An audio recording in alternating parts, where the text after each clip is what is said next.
스가랴 11장 말씀을 전하겠습니다. 스가랴 말씀을 읽다 보니까 많이 어려워하신 분도 계실 것입니다. 그러나 모든 성경 말씀은 우리에게 유익을 주기 위해 적혀진 기록들입니다. 그래서 이 말씀, 어떤 말씀 가리지 않고 말씀을 연구하시고 왜 하나님께서 스가랴 대언자를 통해 우리에게 이 말씀을 주실까 깊이 고민해 보셔야 됩니다. 어느 한 말씀도 놓치지 마시고 또 거기에 담긴 하나님의 성품, 또 인간의 죄성, 또 우리의 모습 이렇게 교차해서 보시면 이 말씀 또한 우리에게 큰 은혜가 될 줄로 생각을 합니다. 11장부터 말씀을 보시면 이제 11장에 이 전에 하나님께서 내가 너희 가운데 거하며 내가 목자로서 너를 인도해 주겠다 이렇게 소망의 말씀을 주셨습니다. 그런데 이 11장 말씀을 보면 반전입니다. 이제 그 바벨론 포로 생활에서 벗어나 이제 막 귀환하여 삶의 터전을 마련하고 안착하려고 하는데 이 11장 말씀은 이런 백성들에게 소망의 말씀이 아닙니다. 심판의 말씀입니다.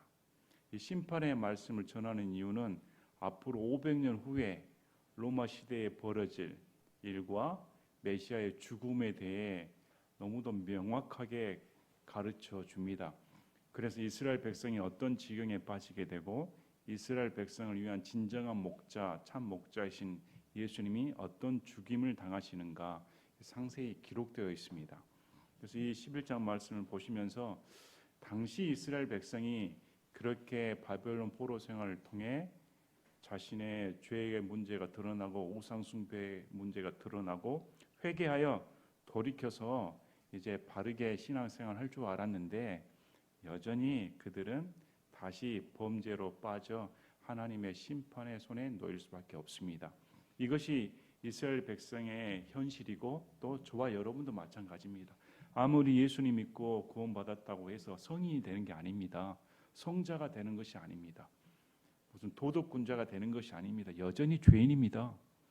단지 다른 사실은 내가 믿느냐 안 믿느냐의 차이지 믿었다고 해서 안 믿는 사람보다 더 도덕적이라 이렇게 말할 수가 있습니까? 우리 삶을 돌이켜보면 나는 아닌데 하면 거짓말장입니다.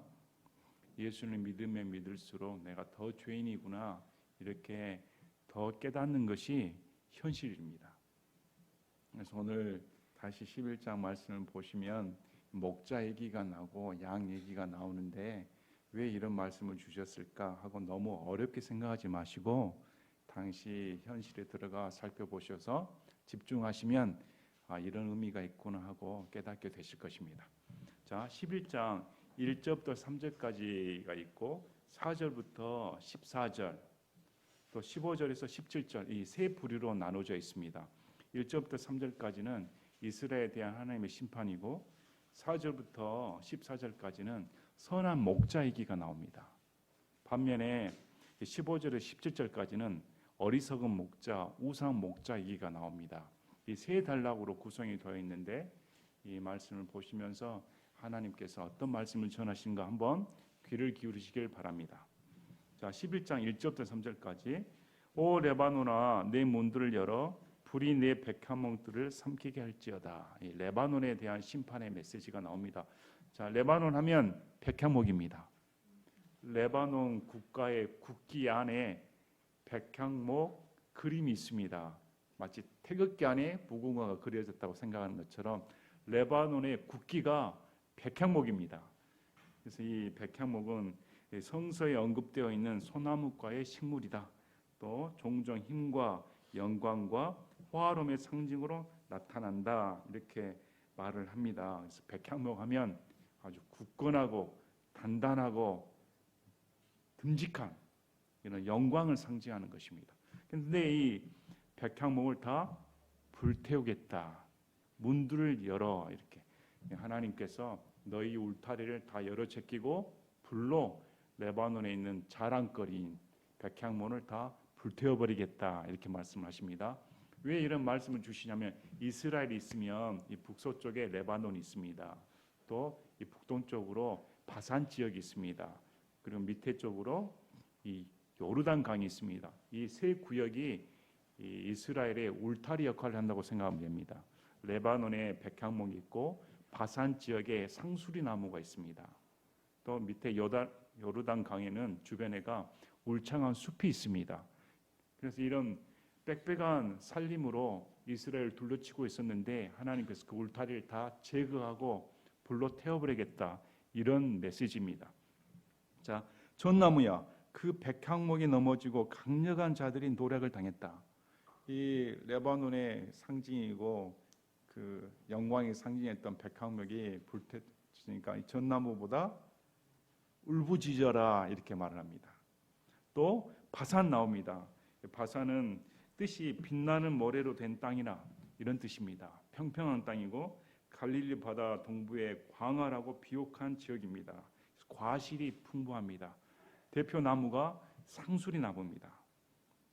그런데 이 바산의 상수리 나무들아, 그 포도나무 숲이, 포도나무면 과실을 잘 맺어야 될 거 아닙니까? 근데 이 포도나무 숲이 무너져 내렸으니 울부짖을지어다. 레바논, 바산 이런 풍요로운 지역이 다 불태우고 무너지니까 울부짖어라, 이렇게 말씀합니다. 목자들의 영광이 노략을 당하였으므로 그들의 울부짖는 소리가 나는도다. 요르단의 교만이 노략을 당하였으므로 젊은 사자들의 울부짖는 소리가 나는도다. 그 영광이 노략을 당하니까 울부짖는 소리가 들린다. 이 목자 하면 이스라엘 지도자 이렇게 가리킵니다. 주변 지역이 다 불타지고 없어지니까 이스라엘 지도자들의 울부짖는 소리가 들리는도다. 또 요르단 하면 200년 전만 해도 울창한 숲이 있어서 사자들이 들끓었다고 합니다. 뭐 지금은 아닌데 그렇게 울창한 숲이 있었다고 합니다. 거기에 이 젊은 사자들, 숲이 황폐화되니까 먹을 것이 없으니까 이 젊은 사자들의 고통스러운 울부짖는 소리가 들린다. 이래서 이 세 나라에 대해, 세 지역에 대해 말씀하시면서 이렇게 하나님께서 심판할 테니까 이스라엘 지도자들아 울부짖어라, 이렇게 메시지를 주십니다. 자, 이제 막 소망을 가지고 성경 재건에 힘쓰고 있습니다. 근데 하나님께서 느닷없이 이런 심판의 메시지를 주는 이유가 뭘까요? 너희들은 또 다시 죄 가운데 빠진다. 다시 죄 가운데 빠졌을 때 하나님께서 내가 다시 심판하겠다, 이런 메시지입니다. 경각심을 가지라는 것입니다. 예수님 믿으니까 나는 심판 안 받는다, 착각하시면 안 됩니다. 지옥 가는 심판은 받지 않지만 여기서 행하는 대로 그대로의 심판은 받습니다. 뿌린 대로 거두는 것이 법칙입니다. 자, 이제 4절부터는 어떤 말씀을 주시냐면 이 스가랴에게 역할을 주십니다. 하나님께서 스가랴에게 선한 목자 역할을 해라, 그리고 어리석은 목자 역할을 해라, 이렇게 명령하십니다. 그러면서 하나님과 스가랴를 동일시합니다. 스가랴가 하나님인 것처럼 하나님을 대신해서 행동을 취해 줍니다. 이건 행동으로 설교를 하는 것입니다. 사람들에게 스가랴의 행동을 통해 하나님께서 어떤 메시지를 주시는가 보여주는 것입니다. 자, 주 내 하나님께서 이같이 말씀하시느니라. 도살할 양떼를 먹이라. 자, 내 하나님, 이렇게 말합니다. 개인적인 하나님 말씀합니다. 스가랴가 개인적으로 친밀하게 관계성을 가지고 있는 하나님, 그만큼 대언자인 스가랴는 내 하나님이라 불릴 정도로 하나님과 깊은 인격적인 관계가 있었습니다. 우리도 내 하나님, 나의 하나님 이렇게 부르실 수 있어야 됩니다. 누구의 하나님이 아니라 진짜 내가 만난 하나님, 지금 나를 인도하시는 하나님, 내 하나님, 이렇게 기도하실 때 이렇게 부르실 수 있어야 됩니다. 그리고 전혀 그것이 꺼리낌이 없어야 됩니다. 아버지한테 내 아버지 이렇게 말하지 남의 아버지 이렇게 말하지 않지 않습니까?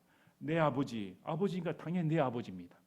이렇게 예수님 믿는 사람도 하나님과의 친밀한 관계성이 있으셔야 됩니다. 근데 여기 말씀 중에 도살할 양떼를 먹이라, 이 말씀이 어떤 의미입니까? 양떼를 먹이라 하면 되는데 도살할, 앞으로 죽일 양이라는 것입니다.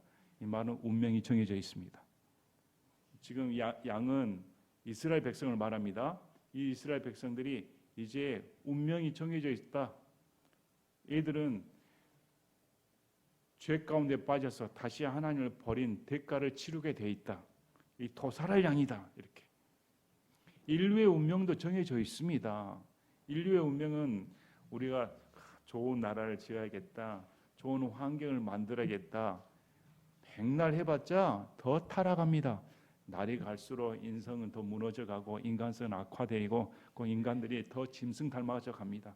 시대가 흐를수록 아무리 환경이 좋아진다 하더라도 인간 자체가 더 악해져 가는데 더 이상 희망은 없습니다. 이 인류의 운명은 심판이 정해져 있습니다.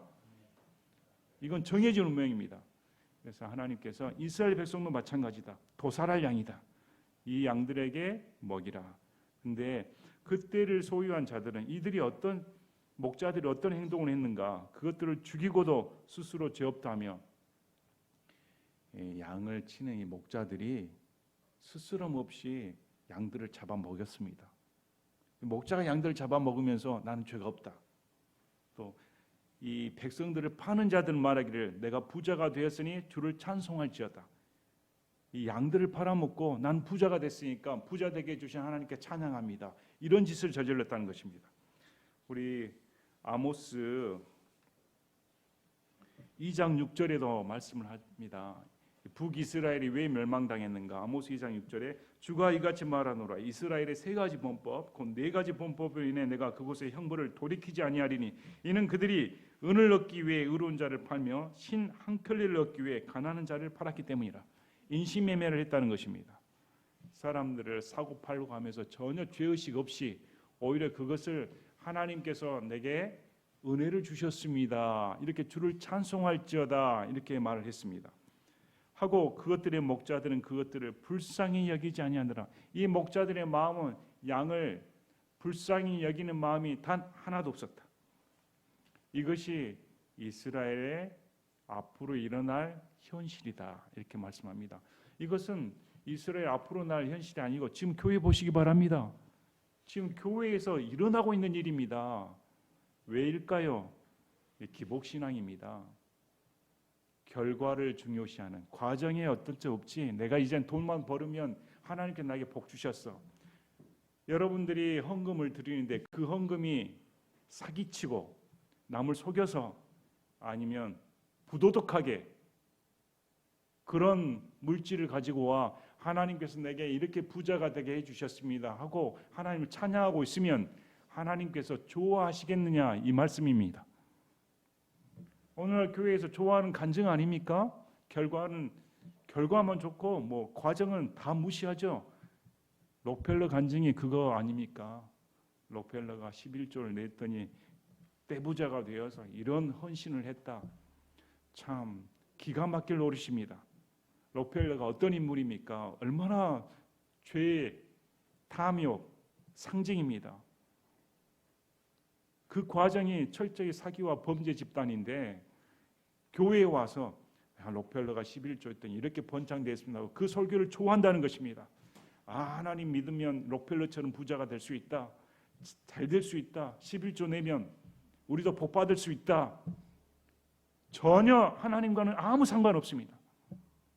여러분 그런 간증은 좋아하고 사도 바울의 간증은 싫어하지 않습니까? 여러분 여기 신약 성도들의 간증 들어보시기 바랍니다. 록펠러 간증 나옵니까? 그들이 록펠러보다 못 살았습니까? 그들 록펠러보다 신앙이 덜합니까? 록펠러보다 헌신을 더 못했습니까? 그들은 생명을 걸었습니다. 어떻게 됐습니까? 다 거지됐습니다. 다 집안이 피폐하게 되었습니다. 자 여기서 목사가 예수님 믿으면 거지됩니다. 예수님 믿으면 병들 수 있습니다. 예수님 믿으면 실패할 수 있습니다. 예수님 믿으면 현실에서 성공하기 어렵습니다. 이렇게 설교하면 여러분들이 좋아할까요? 듣기 싫다는 것입니다. 그래서 이 기복신앙은 멍청이 만듭니다. 다 멍청이들. 왜? 머리를 쓰지 않으니까. 생각을 해야 되는데 생각을 깊이 하면 기복신앙에 들어갈 수가 없습니다. 그러나 기복신앙 얼마나 간단합니까?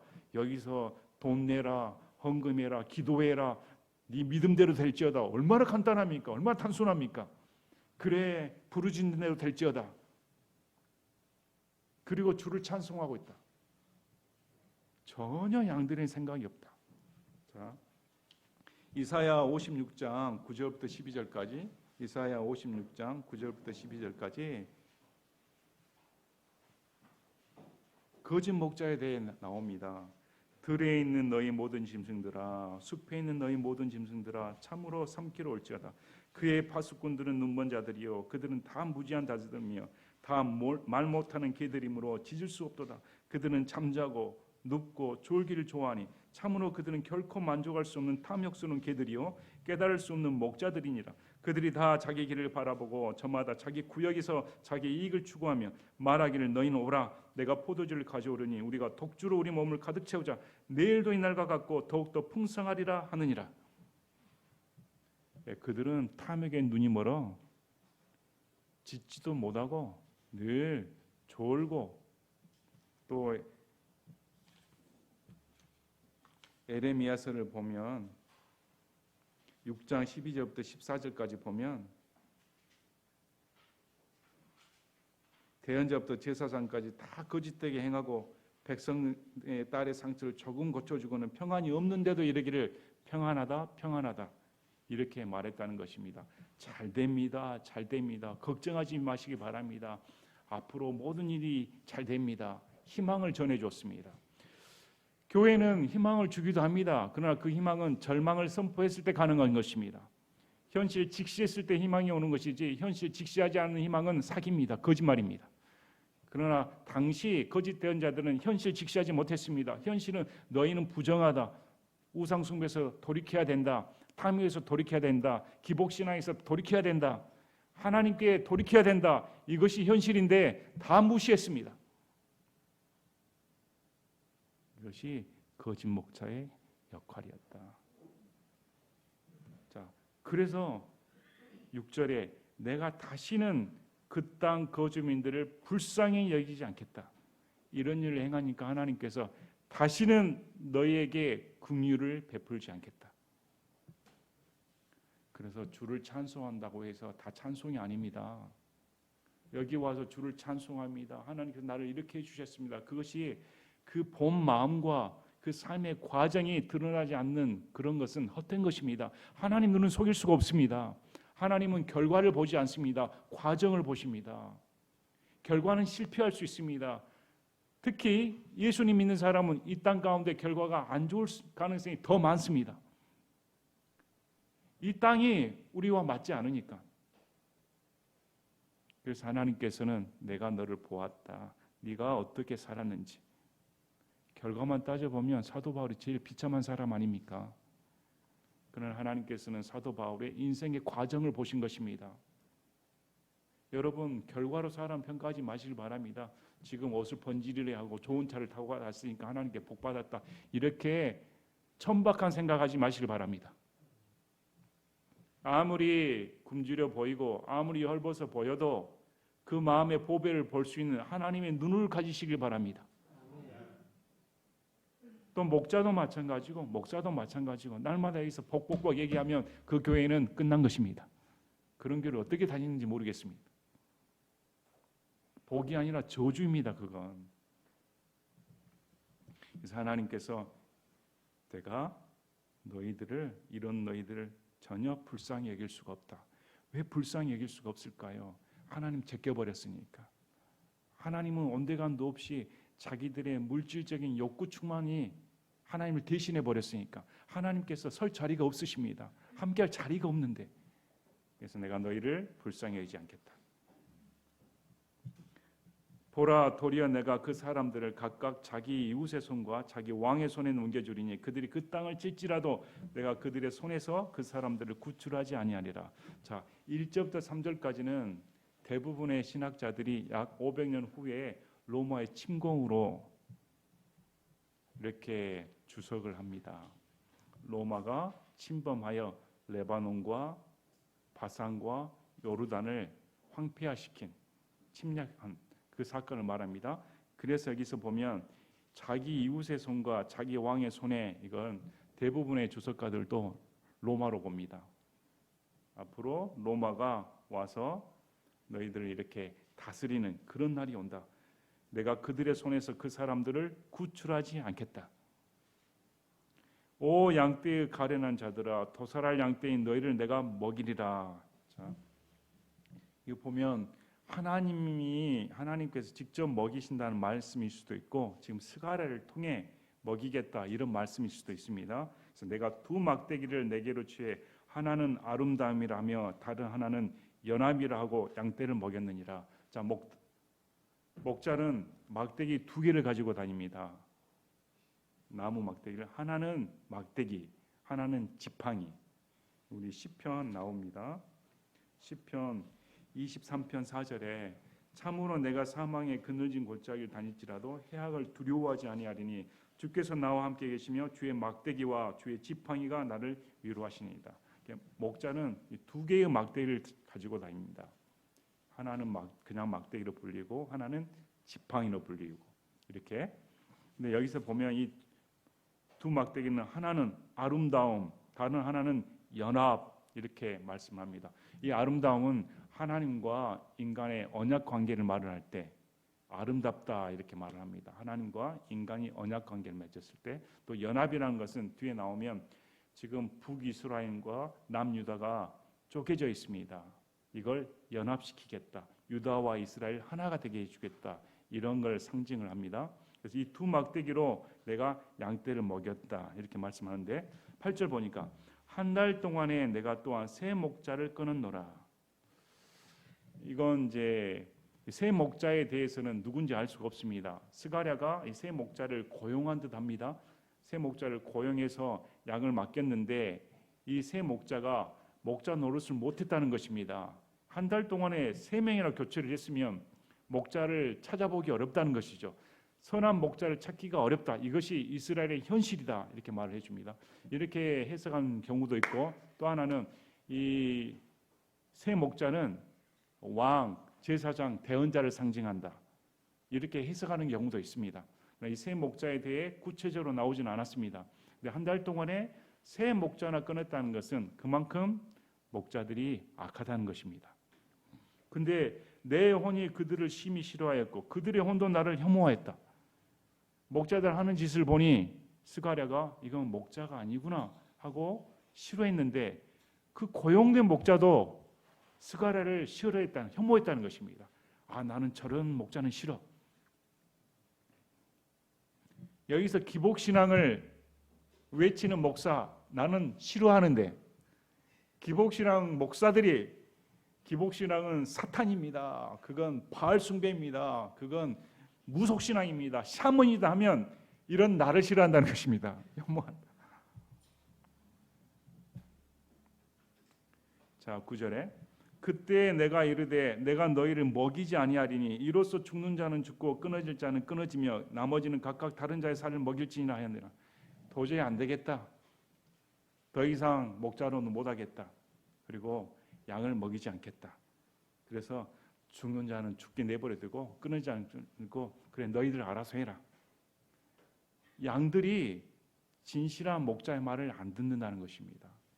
그리고 오히려 악한 목자, 번영신앙을 가르치는, 샤머니즘을 가르치는, 출세를 가르치는, 평안을 가르치는, 무한한 희망을 가르치는 그런 듣기 좋은 설교를 갖는 그런 목자들만 좋아하니 나는 더 이상 말씀을 가르칠 수가 없다. 너희들 알아서 해라. 이런 식이 되어버렸습니다. 그래서 10절에 이런 일이 벌어지니까 또 내가 아름다움이라 하는 내 지팡이를 취해 부러뜨렸으니 이것은 내가 온 백성과 맺은 내 언약을 깨뜨리려 함이었노라. 자, 아름다움은 하나님과 백성과의 맺은 언약입니다.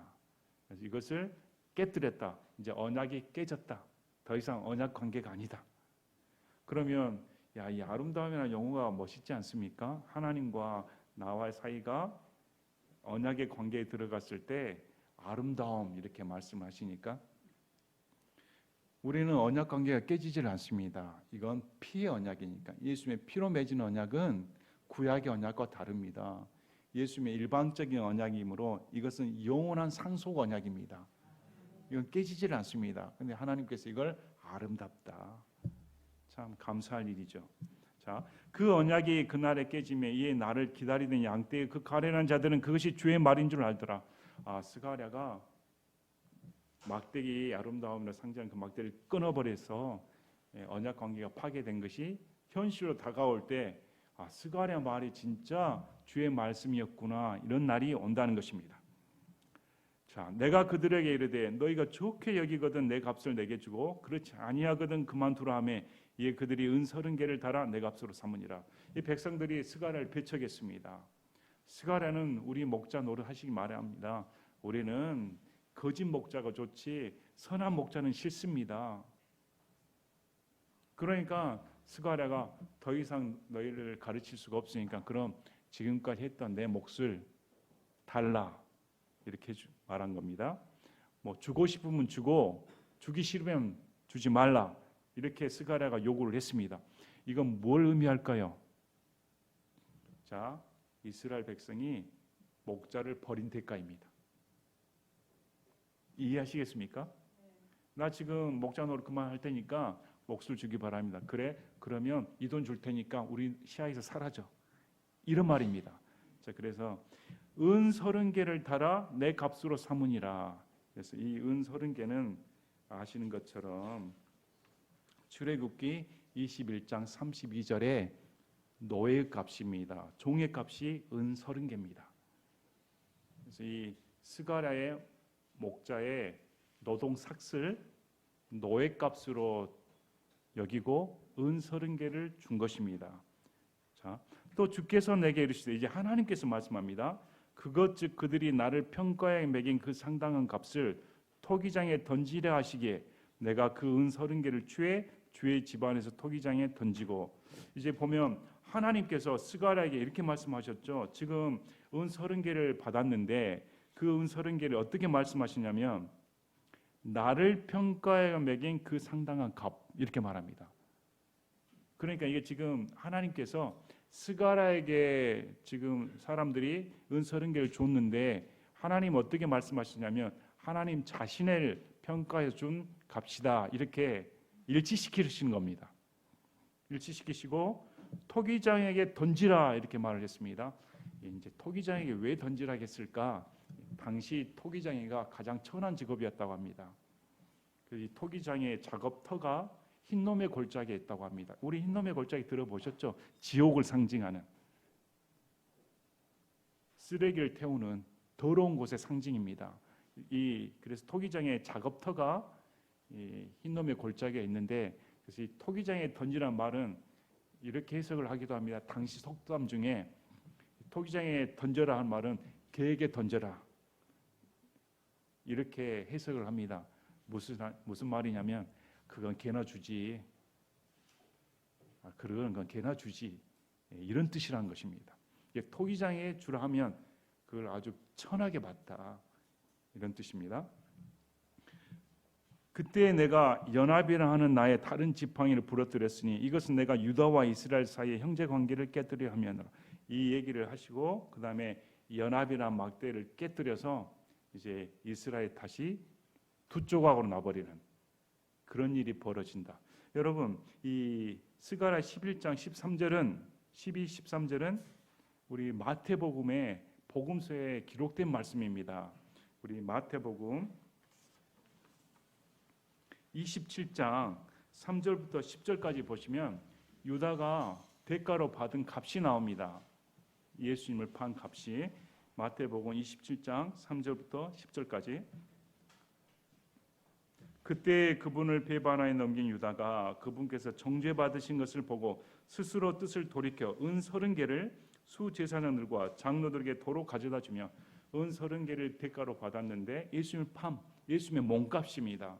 그게 은 30개입니다. 너무도 정확히 일치합니다. 이걸 양심의 가책을 느껴서 다시 가져다 주었는데 내가 무죄한 피를 배반하여 넘김으로써 죄를 지었노라 하니 그들이 이르되 그것이 우리와 무슨 상관이 있느냐 내가 그것과 상관하라 하므로 이제 돈을 지불했으니까 네가 알아서 처리해라. 그가 그 은들을 수전 안에서 던지고 떠난 뒤 성전 안에 던져버렸습니다. 스스로 목매어 죽으니라. 성전 안에 던져버리고 그냥 목매어 죽었습니다. 그래서 이 수제사장들이 그 은들을 거두며 이르되 이건 피값이니까 성전 보고에 든 것이 율법에 어긋난다. 그리고 논의한 후에 토기장의 밭을 샀더니 그런 이유로 이날까지 사람들이 그 밭을 피밭이라 하느니라. 토기장에게 돈을 주고 밭을 샀는데 그 밭이 피를 지불한 값 피밭이다 이렇게 말합니다. 이렇게 정확히 성취되었다 말씀하시면서 8절에 그때 주께서 대언자 에레미야를 통해 말씀하신 것이 성취되었나니 그가 이르되 그들이 값을 매긴 자의 가격 곧 값을 매긴 자의 가격을 해석해 주는데 이스라엘 자손에 속한 자들이 값을 매긴 자. 지금 값을 매긴 사람들이 수제사장 이렇게 값을 매겼는데 이 예수님의 몸값을 누가 지금 값을 매겼다고 말합니까? 이스라엘에 속한 자들이 매긴 값. 이게 선한 목자를 버린 값입니다. 우리는 예수님을 버려버린다. 이런 목자는 원하지 않는다. 이 값이 은 30개다. 노예값입니다. 정확하게. 그리고 이게 피값입니다. 자, 다른 점이 있습니다. 지금 성경에는 스가랴에서 기록되어 있는데 에레미야에서는 기록되어 있지 않습니다. 근데 이 마태복음을 보면 에레미야 대언자로, 차라리 여기를 스가랴 대언자로 했으면 정확할 텐데 에레미야서에서 나오지 않는 말씀이 이렇게 나왔다는 것입니다. 그래서 두 가지 해석이 있습니다. 에레미야 32장에 나온 말씀이 있다. 그러나 값이 다릅니다. 두 번째는 에레미야가 기록은 안 했는데 대언을 했다. 전해져 내려오는 대언의 말씀이다. 그래서 두 번째 말씀이 설득력이 있습니다.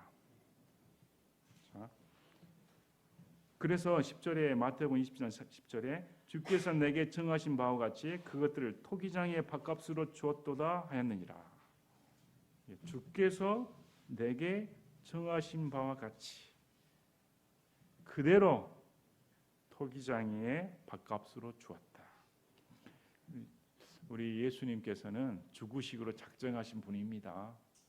500년 전에 대언자를 통해 이렇게 일이 벌어진다고 너무도 정확하게 몸값 또 누구값까지 다 기록해 줍니다.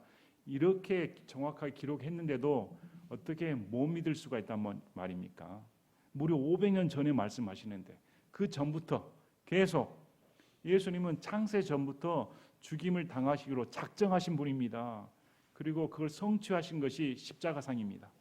모든 애언의 성취. 우리가 이런 것을 볼 때 얼마나 큰 은혜를 누려야 할까요? 근데 이스라엘 백성들은 이런 참 목자를 싫어했습니다. 자신들이 원하는 삶이 아니었으니까. 그런 상관 맞지 않습니다. 자신들이 원하는 것은 현재 배부르고 먹게 해주는 그런 목자가 최고였습니다. 예수님은 너무나 거리가 멀었거든요. 현실적인 문제, 로마의 압제로부터 풀어주고 우리의 배를 배불리게 해준 이런 사람이 진정한 왕이다 생각을 했지, 날마다 걸핏하면 천국 얘기하고 긍휼 얘기하고 가난한 자 도와주라 하고 선하게 살아 하고 죄를 회개하라 하고 이런 건 싫다는 것입니다. 그래서 예수님을 버려버렸습니다. 근데 선한 목자는 어떠실까요? 요한복음 10장 11절부터 13절까지 우리 선한 목자는 다르십니다.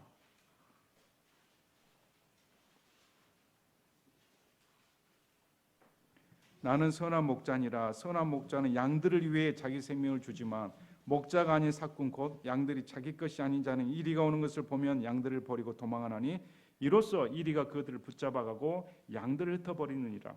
삭군이 도망하는 것은 그가 삭군이므로 양들을 돌보지 아니하기 때문이라.